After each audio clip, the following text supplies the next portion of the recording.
And so today we're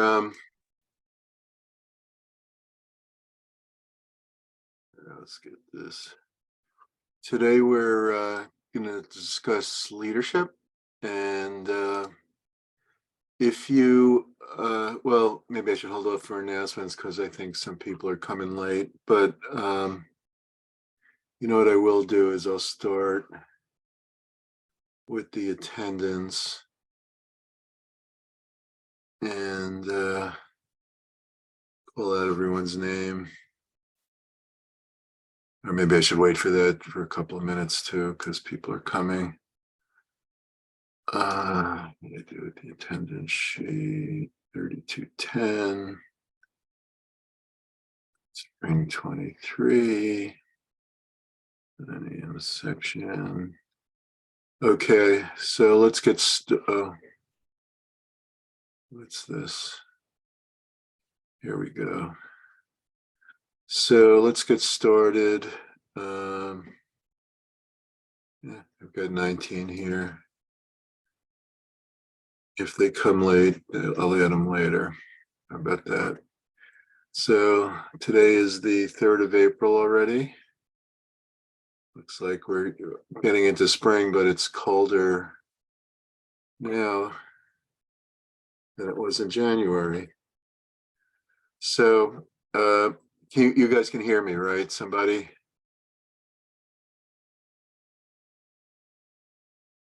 Yeah. Yes. Yeah, thank you. Okay. Syed Abbas. Syed Ahmad. Here. That's Ahmad.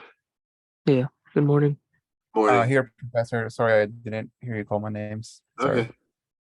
Samima Akhtar.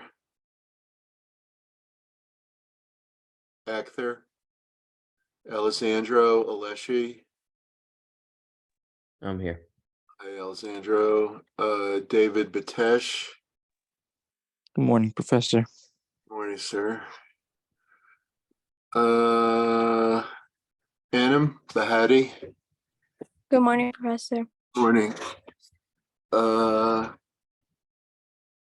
Melissa Calixto. Good morning. Good morning. Winston Chan. Bin Chen. Kai Chen. Yeah. Hello. Ji Rui Den. Brianna Faston.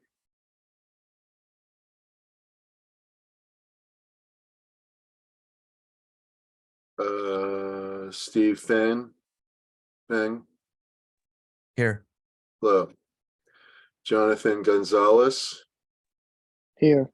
Hello, Jonathan. June Grant. Here. Hello. Minhao Hu. Here. Hello. Angelica Laborde. Jian Lin. Here.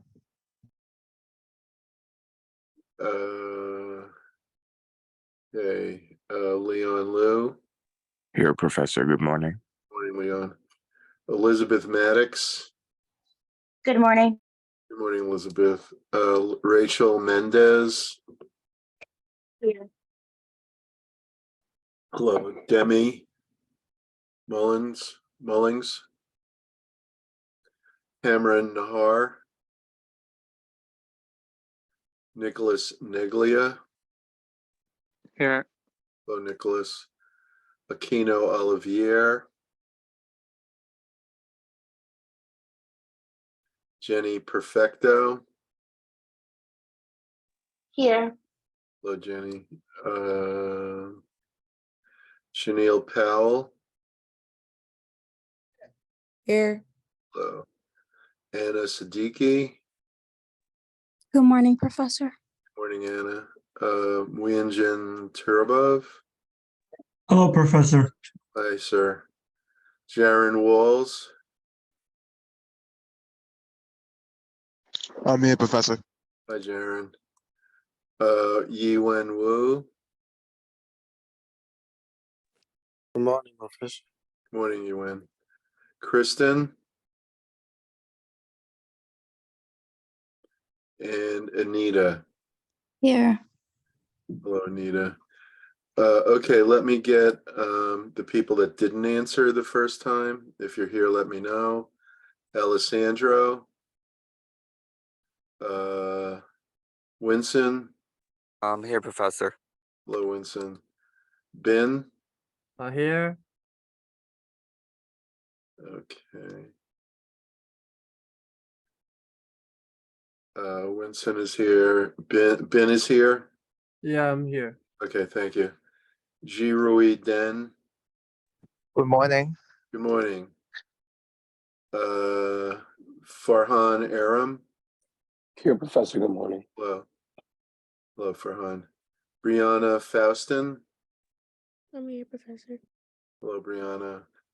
Angelica Laborde. Demi Mullings. Cameron Nahar. Aquino. That's Cameron. Who was that just now?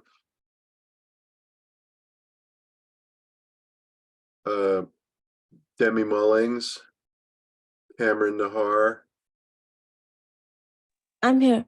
Okay, thank you. Aquino Olivier. And Kristen Yip. Kristen? Okie doke. Now, Hi, good morning, Professor. that was Kristen? Yeah. Okay, Kristen. Professor, I'm sorry to cut you off. Did you say my name in the recalls? Who's that? Alessandro? Okay, I got you. I did. Yeah, all right. Okay. So today we're going to talk about leadership, and then our vacation starts. We have 3 days off. So that's Wednesday, Monday, and Wednesday. So we'll come back the following Monday. I'll send an email about that. So have a happy holiday. I forget to say it. And I wanted to remind, I don't know exactly how to access that Dropbox Andre referenced. So if you attended the career fair, please make sure you've let me know. If you weren't on that list I sent around, please contact me with an email and I'll add you. I'll do another list. Professor, can I say something? You said we're coming back next Monday. What date do you mean by that? Okay, so let me look at the calendar. So basically, we have next Monday off, the 10th off, and the 12th off, and we're coming back the 17th. Oh, okay. Okay.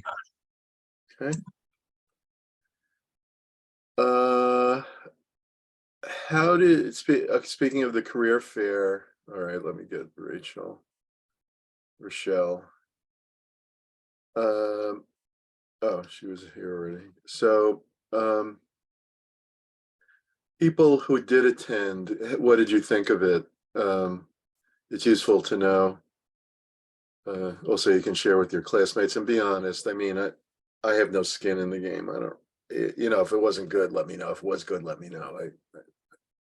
I don't really care either way. Any thoughts? Yeah, there were a lot of companies there. Were they helpful? They were. Oh, good. What did you, which ones did you value? There was one for TV Boys. They had Red Bull there. They had the FBI. There was another I was interested in, but I forgot. I think it was DOE. I want to say. I don't remember. Cool. Okay. So there were a few that you really liked. That's good. Yeah. That's great. Okay. Anyone else? Any other thoughts? I didn't really like it. I thought it was a bit of skimmish because a lot of companies were like the salaries were like about 20,000. I thought for if they're trying to recruit a person who's trying to graduate college, I think that's not a good price range. How much were they offering? They said, oh, for first year you get 21,000. I was like, whoa. Really? They said Yeah. 21?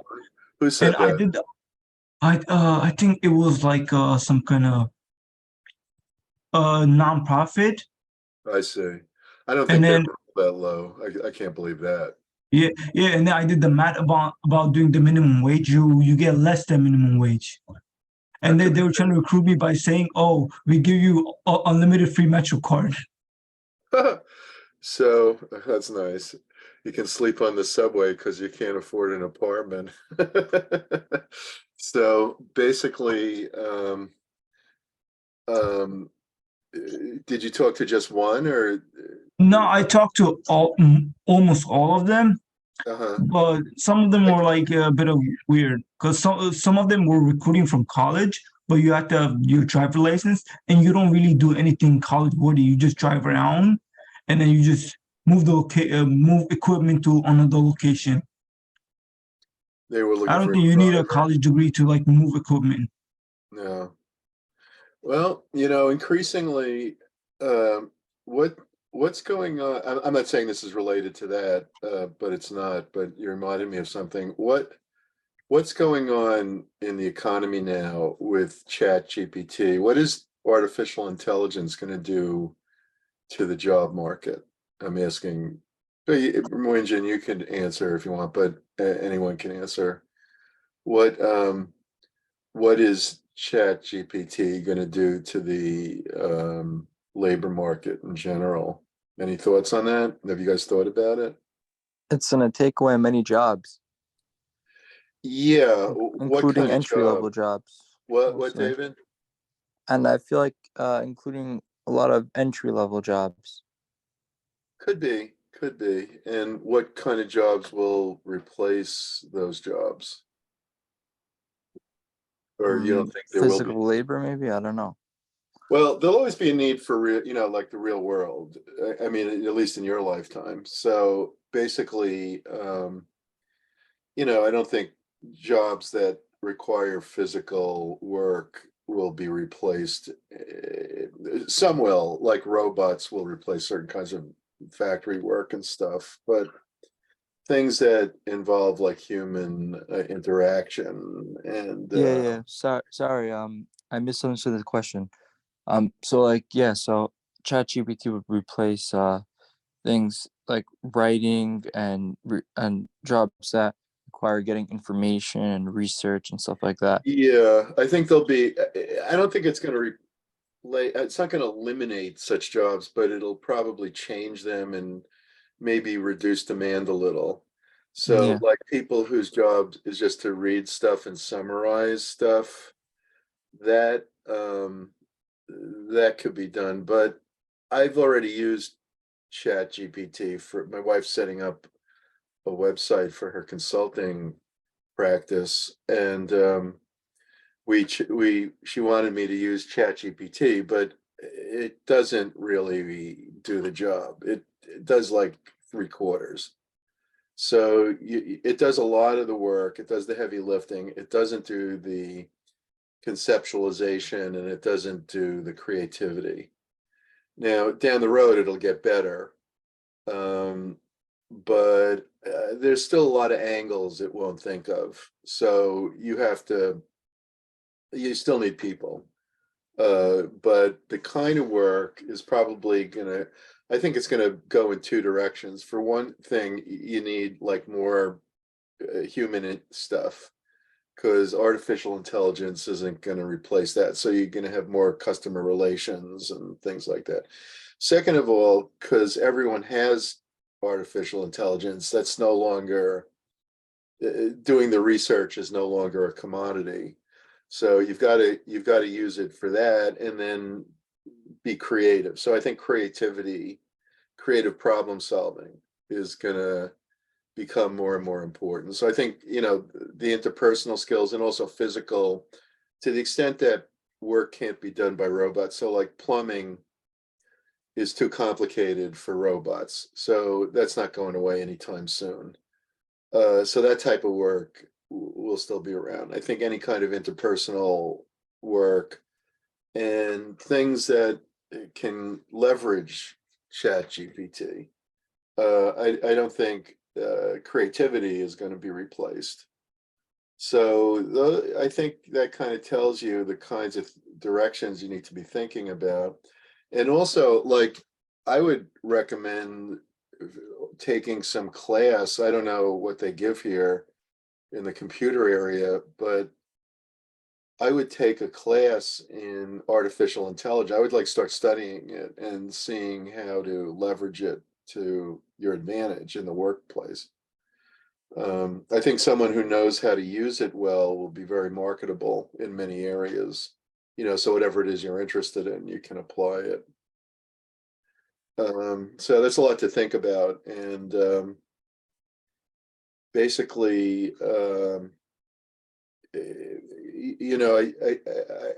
my wife was saying that she thinks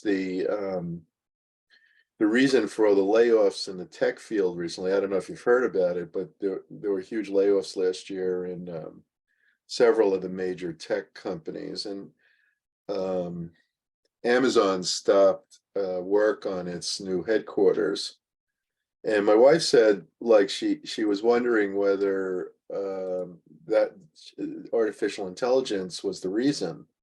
That, in other words, they're going to be replacing a lot of the basic programming with artificial intelligence. And so they won't need as many programmers as they once did. So, that a wide range of jobs are going to be transformed. And I wouldn't be afraid of it. I would embrace it. I would say, how can I use this to leverage myself so I can make even more money than I would have otherwise? That's how you should be thinking. And I have little doubt that the world has changed a lot. I know in my own field, when I do the discussion boards, I can see some students are using the chat GPT in their answers, which is not a bad thing. I mean, especially if you're just learning English, it can help. I think the danger, though, is if you become too reliant on something like that, learn. And the whole point of this is not to impress me. You're never going to see me again. I'm actually going to retire in pretty soon. But the point is that you learn stuff so you can use it. And one thing I saw when I did a couple of blog posts for my wife's website, is that it really doesn't write that well. It writes, it writes very effusively and understandably, but it doesn't write that well. And it writes well enough to make people think somebody who speaks English wrote it, but that it doesn't write like in a really clear and concise way. And so that alone is a skill that you can apply to it, and how to integrate it with the creativity of, let's say somebody's got a strategic vision, and how do you tie the ChatGPT responses into the strategic vision? And you can ask it that, but I think, and it can do it automatically, but I think also there needs to be some greater extent of creativity, and there's going to be demand for that. So the nature of work is going to change. In my field, teaching and education, I think there's going to be probably less emphasis on the degrees. I don't think, given the pace of change, I don't think you're going to need degrees to the extent that you do. I think people are going to be learning stuff that becomes outdated very quickly.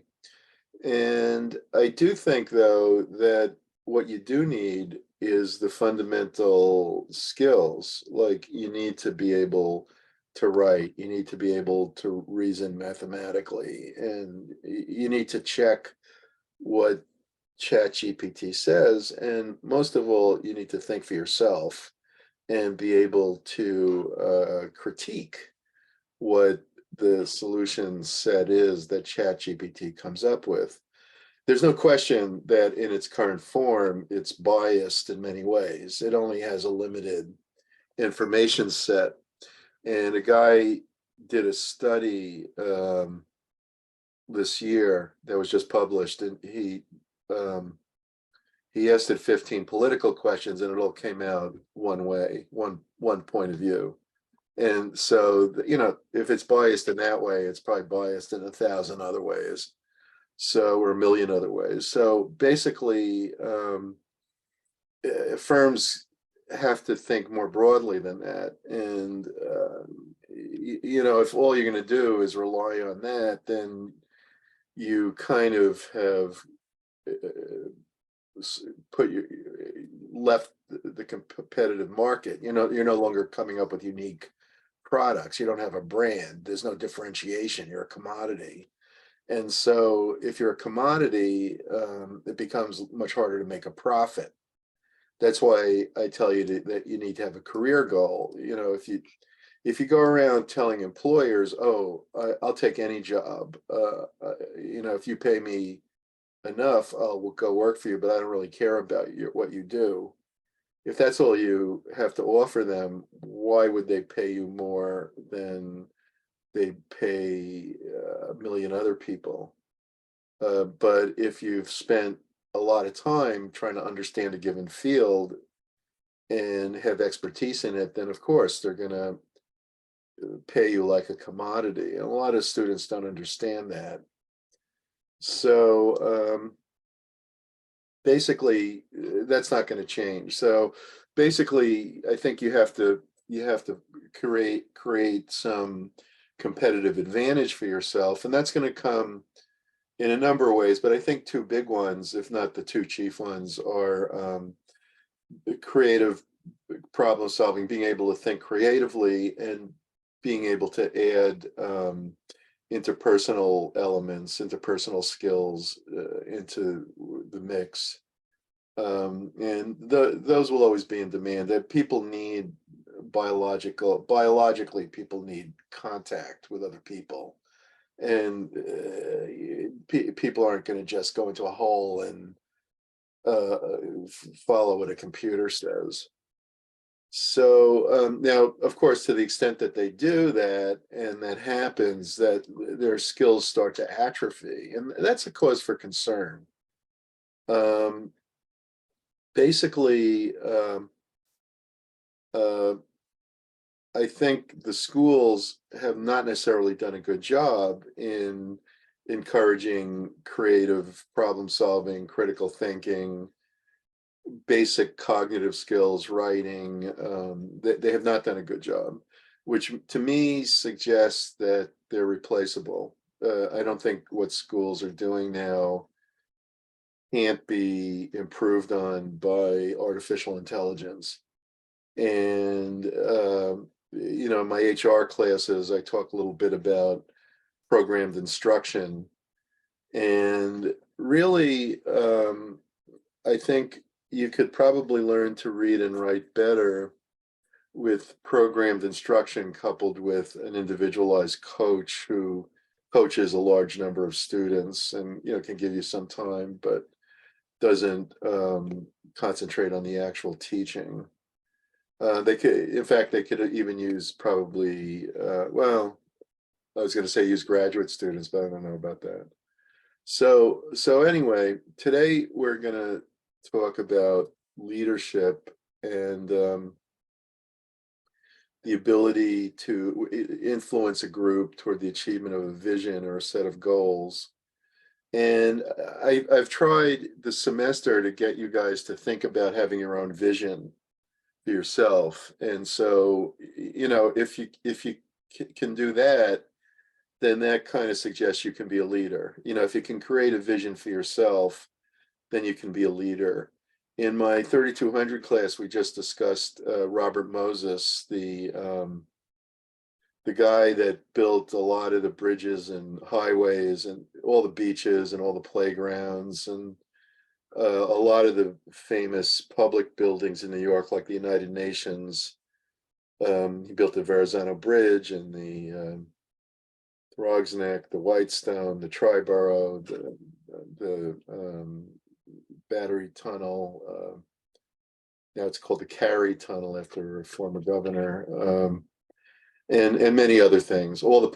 Later he built all the public housing, which is less of a kind of a feather in his cap. It's kind of not a feather in his cap, but basically he accomplished a huge projects beyond what most people would imagine anyone could do, any one person. And if you look at his biography, I think one of the key points is that he envisioned all of this when he was still young. In other words, in college, he already wanted to build great public works. And the same is true of Nikola Tesla, the inventor who invented the AC induction system and the electric motor, the AC electrical system. And Tesla, when he was a boy, envisioned a water wheel under Niagara Falls. He read a book, and he grew up in Serbia, and he read a book about Niagara Falls. He had never seen it. He was only a kid, and but he told his mother that he wanted to build a power wheel under Niagara Falls. So even at that age, he already was having these visions. And then the remarkable thing is that 25 years later, he built the first hydroelectric power generator under Niagara Falls.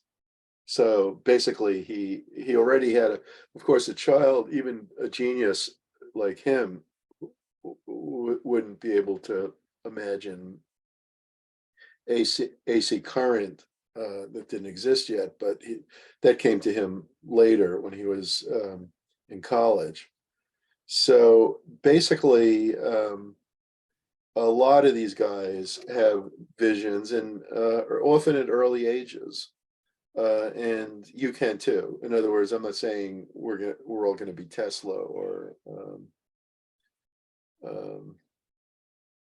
Robert Moses or anybody else. We all do what we can do, but we can all create better selves, and we can actualize things that we really believe in deep down that maybe we don't normally think we can do. And if we start visualizing these things, we can do them. And, if you look at the film 12 O'Clock High, which I had assigned a while ago, and I think we're going to do a discussion board on, one of the real weaknesses of Savage's leadership is that he doesn't enunciate a vision. And I think that's also true of his boss, General Pritchard. They have the vision. I mean, there's no question. When he first tells Savage that he wants him to assume the commander role in the 918th unit, which is really a demotion for Savage. It's not a demotion. He's doing it to serve the cause, but it's a step down. And they park at a lake, and he says to him that if the 918th folds, it could mean the whole show, that our whole military effort could fail because of the 918th. And then later, when Bishop goes to Savage and he says they don't understand what he's doing, they're not sure if they support him, and he doesn't get the purpose why they're doing it. He's kind of saying, I don't have a vision. He says, you haven't given us a vision. And he says to him, one of these days you're going to see a solid overcast of American bombers heading for the Third Reich. And that's a vision. Okay. But he doesn't say that when he speaks to the group in the beginning, he doesn't give them a vision. What he tells them is that they need to focus on the task, and that's legitimate.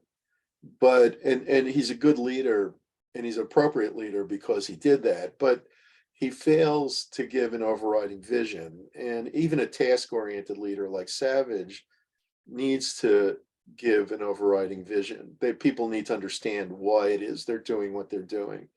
This is like one of the ideas that the communists have used, and why they've beaten us in several wars, or at least tied. You could say the Korean War was a tie, resulted in a deadlock, but the Vietnam War we lost. And I think part of the reason was we didn't have a sense of purpose. Sun Tzu, the great military strategist in The Art of War, said one of the 5 factors is what might be translated as the way, which is what Lao Tzu talked about, that you need to have the people support the cause, that there has to be unity. And the way that you get unity is through this vision. People have to understand the vision. They have to understand who the leader is. That, you have to have the approval of heaven, if you will, to go back to ancient China. And so basically, that is fundamental to leadership. And so I'd say somebody with a really strong vision has already kind of put themselves in the candidacy for being a leader. In the past, I would say that in the 20th century, leaders had to be focused, very highly focused, because of the complexity of production processes. And the production processes had to be coordinated well, and a lot of the innovation was improving production processes. Now, increasingly, production processes are mechanized through robots and artificial intelligence. And what we're seeing now is like these great entrepreneurs are becoming more and more serial entrepreneurs. Like I'm thinking particularly of Elon Musk, who's repeatedly hit home runs in a fairly diverse range of businesses.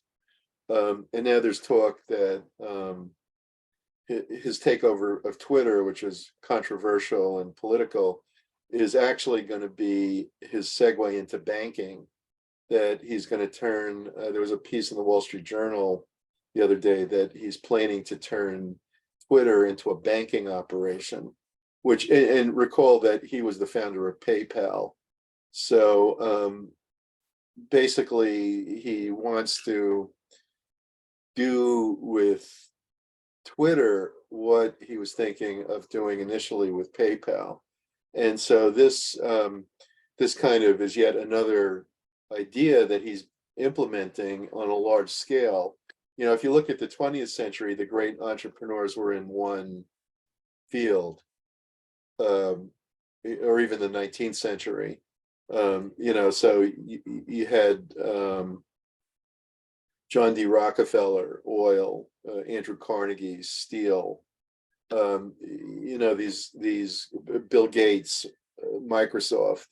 You had these visionaries in one area, and they didn't usually rotate.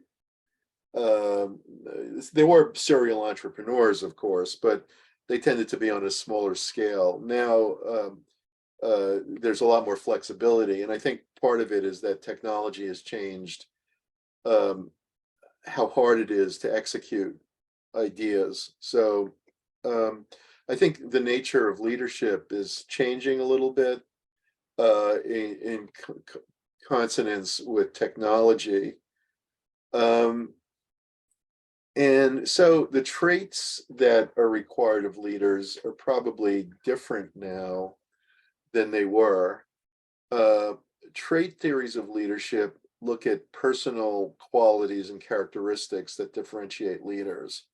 So the question is, what are some traits that are associated with leadership?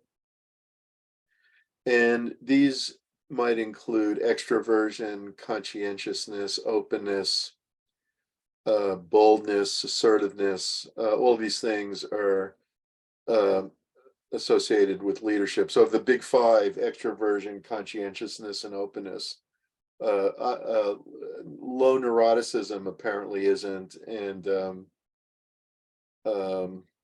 agreeability certainly isn't. Great leaders, I don't think, are going to be agreeable. If you're, like me, I'm a fairly giving person. I don't think that is a good quality for a leader. I think giving people give in too easily, and it's not a good leadership trait. So basically, there are certain traits. Proactivity is another one. In times of transition, to be proactive, to seize the situation. Good leaders don't have low dark triad traits. They have mid-range. And it's actually the case that according to, not your textbook, but according to Robert Hare and Paul Babiak, who wrote a book, Snakes and Suits, and then some research articles, that 8% of higher level executives are psychopaths, which is 4 times the national average. So 2% of the general population is psychopathy. Babiak and Hare find 8%. Leaders on average have mid-range scores, but that's not meaningful, because I don't think the question is what your score is. The question is, do you behave as a psychopath? A psychopath does things with no conscience. So you either do things or you don't do things that lack a conscience. And there's a certain cutoff. And I think part of the reason that top leaders have mid-range scores on psychopathy, Machiavellianism, and narcissism is that I think to be a leader, you have to compromise. You have to at times compromise around the edges, but you can't. I don't think you can be dishonest. If you're actually dishonest, like that guy in that TV show House of Cards on Netflix, Kevin Spacey plays this role of this psychopathic politician who kills. Well, I won't. If you haven't seen it, I don't want to tell you. But basically, it's a great series, and he's a true psychopath in the fullest sense. And I don't think that's real. I think you can do dishonest stuff, and I think everyone in office now, I think Biden, Trump, Clinton, they're all crooks, all of them. But they do it on the edge. Somebody, when my ex-wife's boss once said to her, and she came home quoting it, she was so excited, he said it, pigs get rich and hogs get slaughtered. And I think, if you're just dishonest enough to pocket a little money, I think Obama did it. I think LBJ did it in spades. I think they all do it. And so basically they're all crooks. And so there's a extent to which you could say, well, we elect psychopathic leaders, and I think there's probably some truth to that, but they're not out and out psychopaths, because there are limits to what they do. And if that weren't so, I think it would get exposed fairly soon, although I don't know, it's hard to know. So in any case, now, of course, if leaders often have high levels of psychopathy, that gets you back to James Madison and the Federalist Papers. And the argument that Madison gave is that a great country works best if you limit the power of the executives. And so in countries where the power of the executives haven't been limited, such as the Soviet Union, other socialist countries like China and so on, there have been out and out psychopaths in power. And they've killed a lot of people. The death count from socialism is in the range of 100 million deaths, according to the Black Book of Communism. So basically, psychopaths often do get power and they can abuse it. But I don't think it's meaningful to say someone has a mid-range score in psychopathy. They're either psychopaths or they're not psychopaths. I think that's more of a question. Self-awareness can help them modify these traits. So it could be that what I'm saying is wrong. It could be, I mean, it could be that the people that get into power often are psychopaths and they're smart enough to regulate how much they steal, and that's what enables them to get power. I don't know. So it could be that self-awareness is mitigating the psychopathy and Machiavellianism and narcissism of our elected officials. So basically, you could say that self-awareness is an important tool, especially for people with the dark triad traits, and could moderate those traits.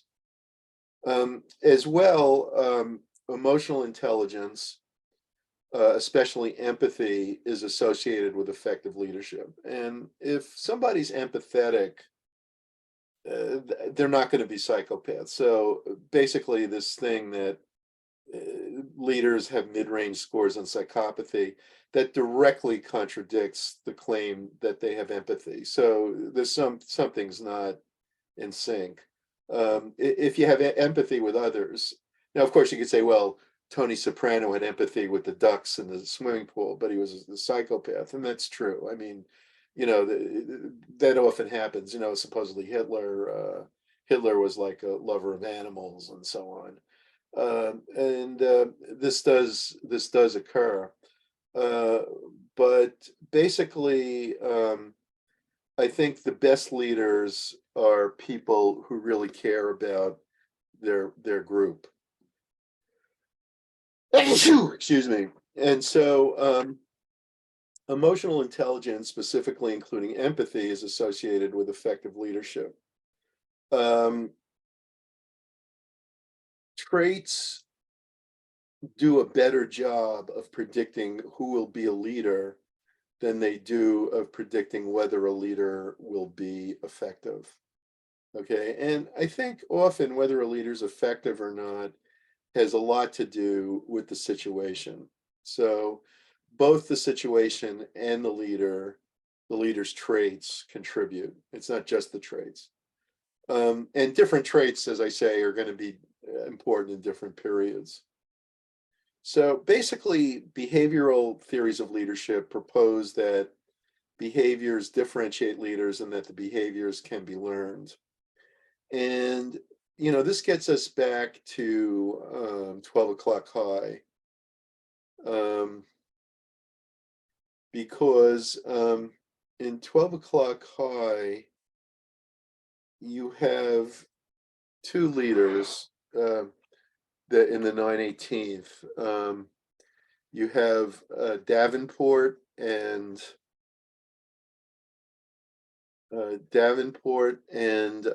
Savage, and they exemplify two different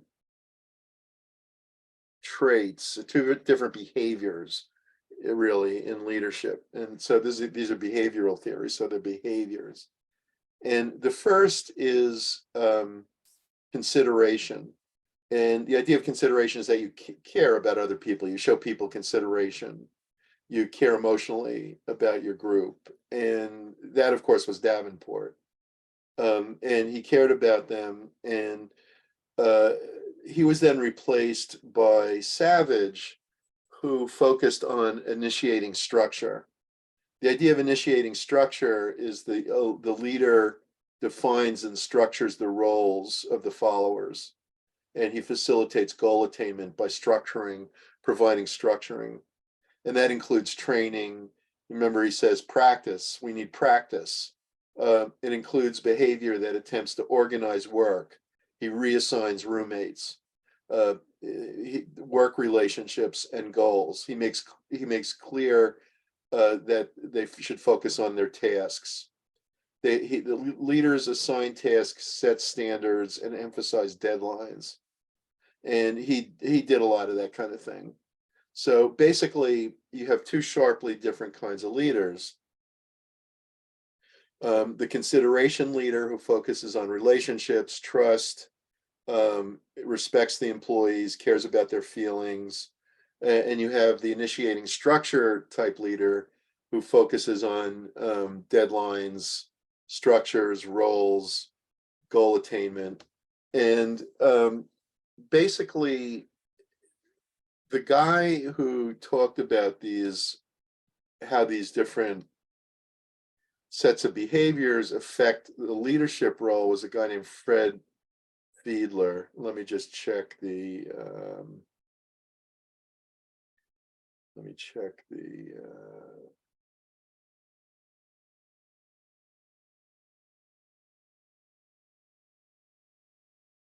okay, so I don't see anybody here. Okay, so Munjin asked a little earlier, he asked, what is a sociopath? A sociopath, according to Babiak and Hare, is not a scientific term. That's what Paul Babiak told me, that it's not a scientific term, that instead the right term is psychopath. But if you use that term, you're just referring to the same thing as sociopath, and psychopath has basically the same gist. So according to Paul Babiak, the more accurate term is psychopath, but a lot of people use sociopath, and that's fine. If you're not, it's not your field, it doesn't really matter. So basically it means the same. So let's look at Fiedler's contingency model. And I'll put this on the whiteboard. So Fiedler said that there are two types of leadership patterns: a task or initiating structure versus consideration or socio-emotional.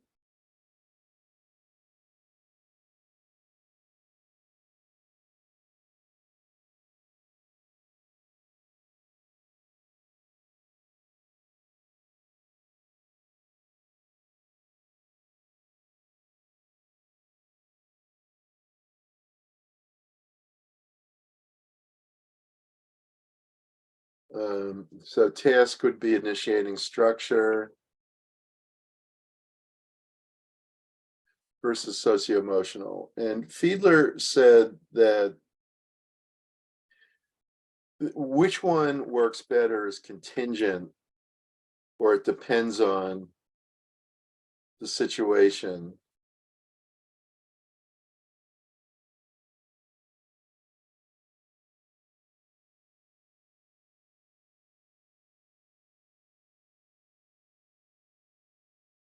Okay, so the situation, according to Fiedler, is broken down into three leadership elements.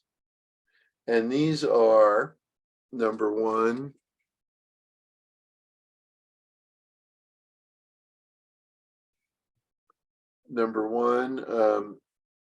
task difficulty. Number two, leader's power. And number three,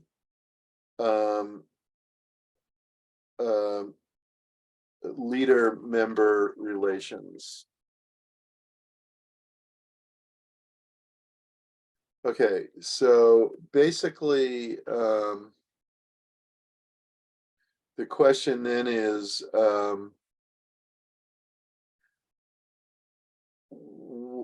when is the socio-emotional appropriate, and when is the task or initiating structure appropriate? And the answer is, at the extremes, let's say, at the extremes, task orientation works. In the middle situations, relations orientation works. So what does that mean? So in a situation where you have a difficult task, low leader power, and bad leader-member relations, the task orientation will work. In a situation where the task is extremely easy, the leader has unlimited power, and or the leader-member relations are very good, then you also don't need relations orientation. So if everybody's like part of a tribe, they all know each other and everybody gets along and there's no difficult task, you just focus on the task. You don't have to worry about relationships. On the other hand, if the task is extraordinarily difficult, and people are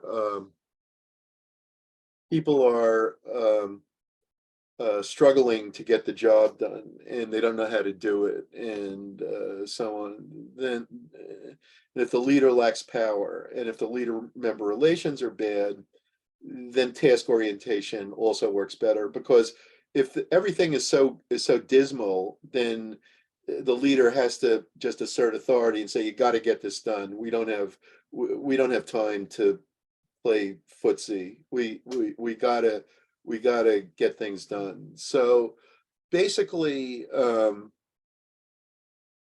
what that's saying, so in other words,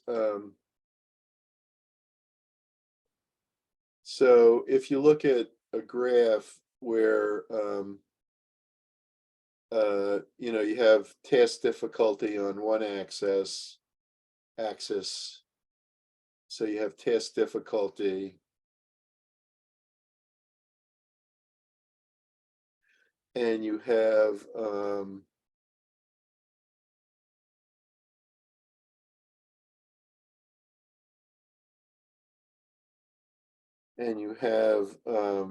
relations orientation.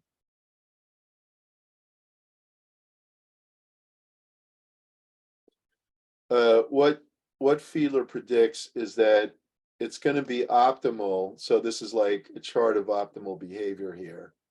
I'll put that down. Chart of optimal behavior.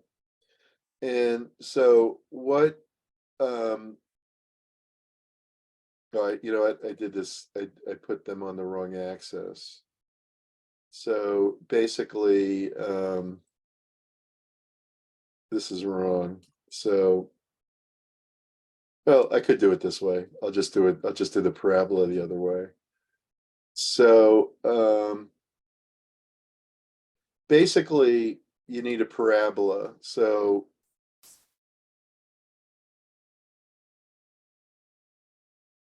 the relations orientation is highest where the task difficulty is moderate.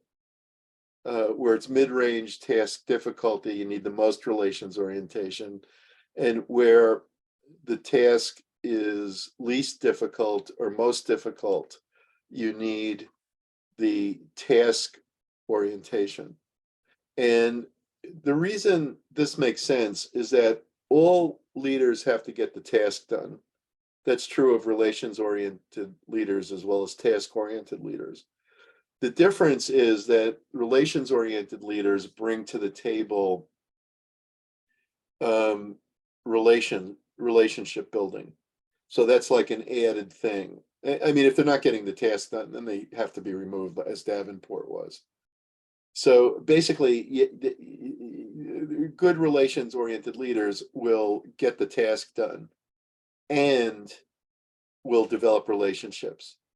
And that works where there's a mid-range task difficulty in Fiedler's theory.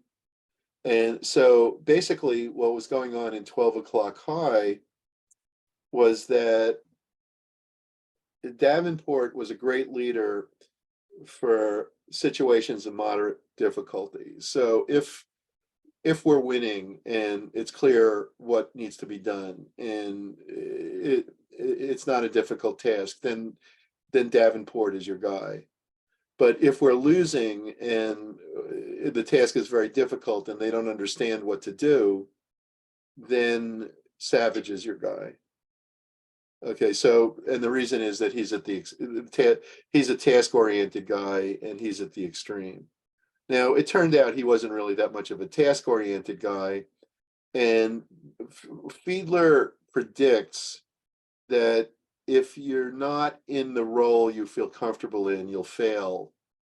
So, in other words, that also fits that Savage has a nervous breakdown at the end, fits what Fiedler predicts, because, you know, at the point where Stowell says he's just like he's as iron-tailed as Davenport.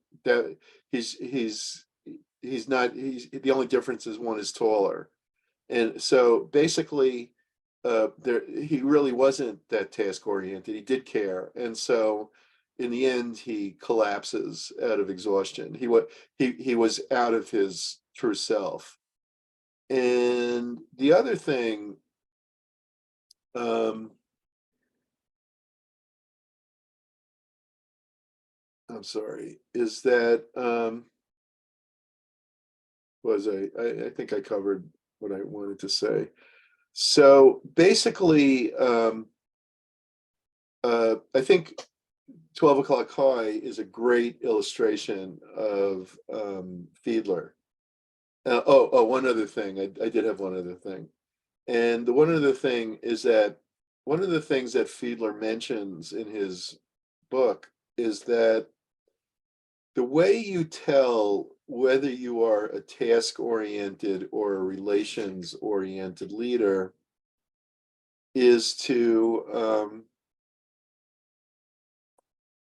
ask yourself, if I think of all the people I work with,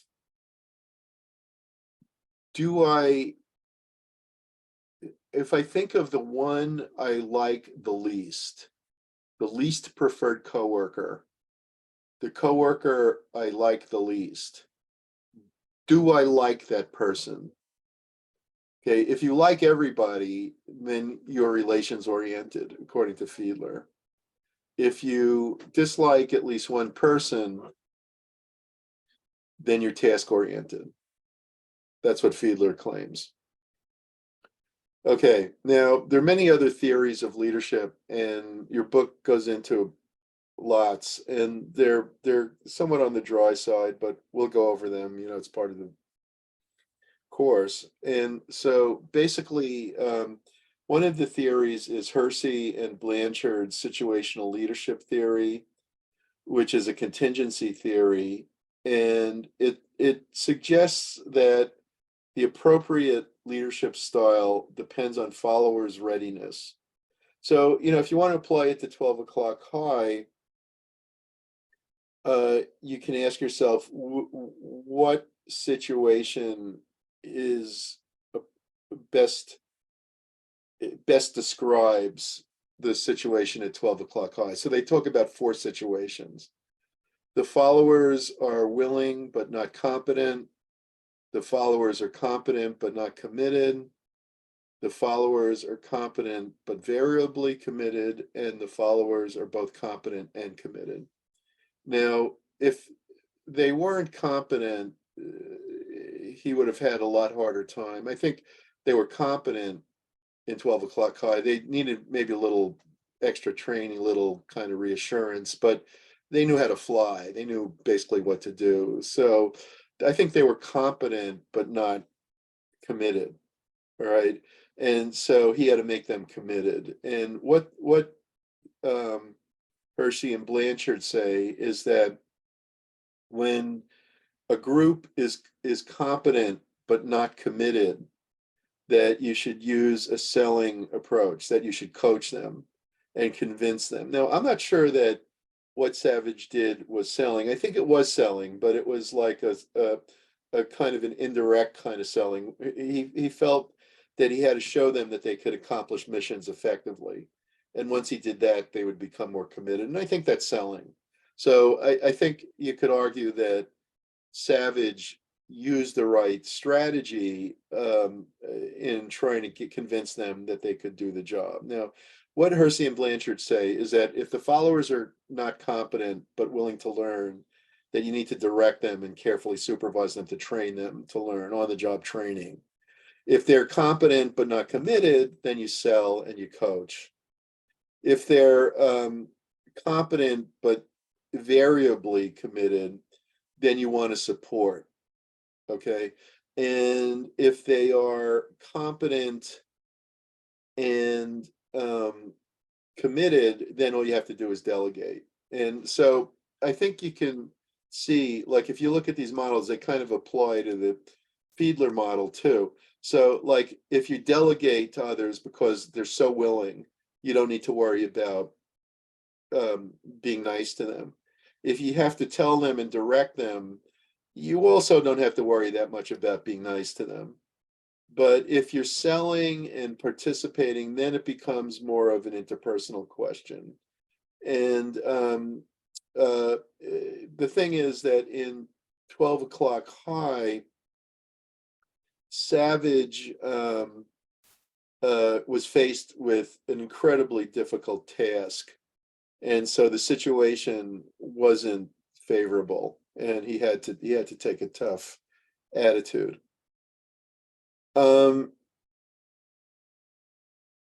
If you compare Savage, there's an interesting comparison. I'm going to turn the recording off for a second. You know, if you watch the play or read the play, which I highly recommend, you'll see where it fits in the storyline. But the basic idea is that what the hell?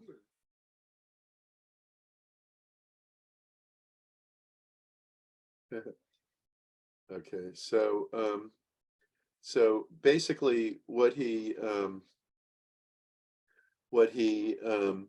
is basically saying is that I'm going to make you immortal by fighting with me today. Not only will you be my brother, not only will you be the king's brother, but you'll be remembered until the ending of time.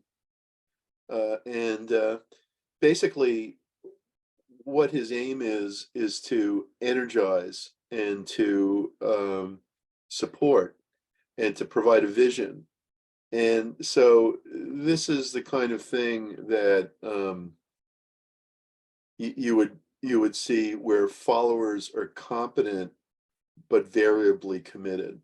Okay, and again, Shakespeare's intuition was, you know, of course, wonderful, and you know, in his explanation of the upset victory at Agincourt, is suggesting that it was Henry V's great leadership that did it. He isn't always adulatory of the kings that he writes about. Richard III, for example, was a psychopath, and he depicts him as such. So not all people agree with that. There's a Richard III society that tries to advocate for him, but that's another story. So basically, there are plenty of other theories. I don't want to spend too much time on that one. The follower contingency theories suggest that the nature of leadership depends in part on the nature of the followers. So the leader participation model argues that leaders should determine the extent to which leadership problems involve participation, and they should share responsibilities with others. The shared leadership theory is that leadership can become an emergent state in which leadership roles are distributed across followers and influence each other. So in other words, and people influence each other. So in other words, everybody's a leader, and different people at different times are leaders. And so leadership is enacted by a collective. In a followership theory, followers put a leader's vision into practice, and the emphasis is on perception and understanding and inducing industriousness, enthusiasm in the team. So in other words, followership theory says that what makes a good leader is good followers. All right, and so it focuses on the ability of followers to put the leader's vision into practice, and desirable traits like industriousness, enthusiasm, and organizational citizenship behaviors will make a leader perform well and look good, and poor followers will be insubordinate, incompetent, and overly conforming. And leaders have to be aware of that. Now, I'll finish up briefly with a brief discussion of leadership in times of crisis. Much successful historical leadership involves what can be called transactional behavior, which means that something is given in exchange for following. So followers follow a leader because there's some perceived benefit. In contrast, charismatic leadership means that leaders attract followers because of their vision or responsiveness to the crisis, and they start with a plea for action and justify the action by communicating results. And so charismatic behaviors can intersect with transactional behaviors. And so a charismatic leader can both be visionary and offer benefits for following. And I think this is characteristic of many demagogues as well. They promise great benefits, but they're also very charismatic. And this is why people follow them. The demagogue is a political leader who appeals to base instincts and draws people away from democracy. Okay, so basically, let me get the exact definition of demagogue. I don't want to misstate it.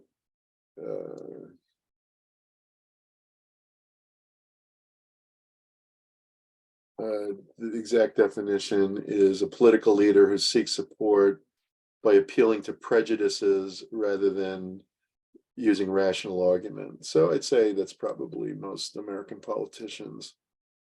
All right, so basically, have a nice break. We're almost at the end. If you have any questions or you came late, please let me know. And I think I'm just about, the only people I've marked absent now are Aquino, Olivier, and Angelica. So if those two are here, let me know. Otherwise, I've got you marked present.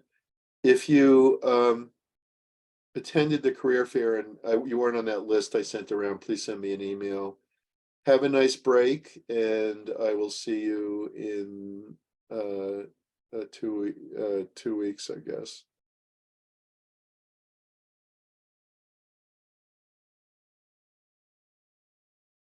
Any questions, anyone?